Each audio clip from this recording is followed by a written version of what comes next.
বিসমিল্লাহ বলিয়া আমি শুরু করলাম ভাই, আল্লাহর মতো দয়া মায়া আর যে কারো নাই, পেটের ক্ষুধার জ্বালায় আমি ভ্যান গাড়ি চালাই দুস্থ হে।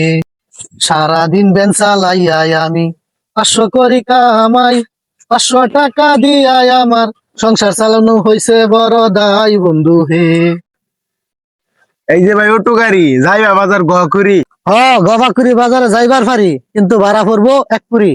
পকড়া নাই তো বেশি পয়সা করি আছে আদা করি এটাই দি মনে যাও তাড়াতাড়ি। 1 পুরি ভাড়া দিব আধা কুড়ি, যাইবার সবার তাড়াতাড়ি, গাড়ি মনে হয় সরকারি আর ভাড়া নিবো ভাইকারি। আমি কই নাই তো গাড়ি সরকারি, বাজারে দাও আমার দরকারি, বাজারতে আনতে হইব গা তরকারি। তাহলে নগদ ভাড়া দেওয়া 1 পুরি, তারপরে সারাম গাড়ি। সব জায়গায় কিত্তামি চলে না, ভাড়া লইয়া করো না দরাদরি।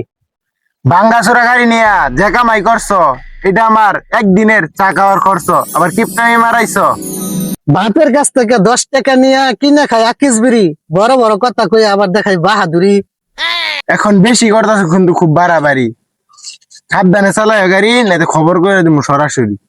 কয় কিরে বুধাই গরম দেখাই, আজকা গরুর লাহান করাম তেরে জবাই, দেখবো জনগণে সবাই। ভাই দি রাগ করছে হাসা হাসি, জান বাঁচানি ফরস আগে নিজে বাঁচি।